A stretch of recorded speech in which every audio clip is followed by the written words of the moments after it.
has already been tried twice in the Felicia Barnes murder case, and today Michael Johnson had the charges against him dropped as he faced his third trial. Felicia Barnes was killed in December of 2010 while visiting her sister here in Baltimore from North Carolina.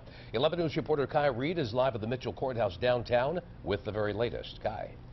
Well, Stan and Donna, Michael Johnson has maintained his innocence from the beginning, and today a judge ruled that prosecutors have not presented sufficient evidence in the case. I would say that Johnson seemed very calm and very relaxed as he walked out of police custody tonight. It feels great to be out. 31 months. I had to make my way, sorry. Michael Johnson walked out of central booking by himself. No ride was waiting for him. No family or friends greeted him at the door. He flashed a slight smile when asked how it feels to be a free man. Just happy to be out there this time.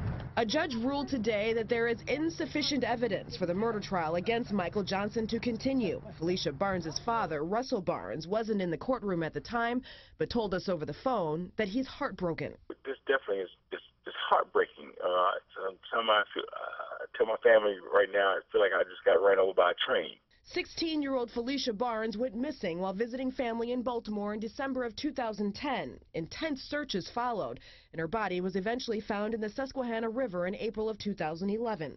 Investigators said that Johnson was the last person who saw Felicia alive, and he was arrested for her murder.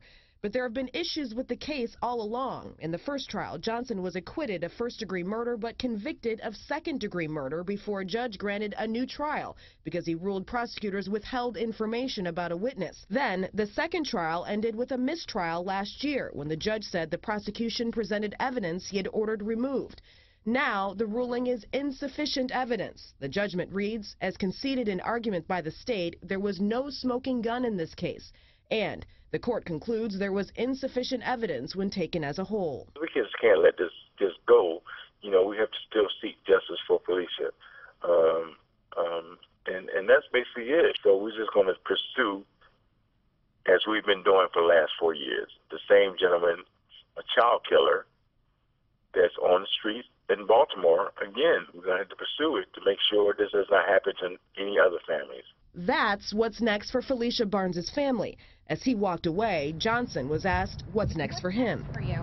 I have no idea.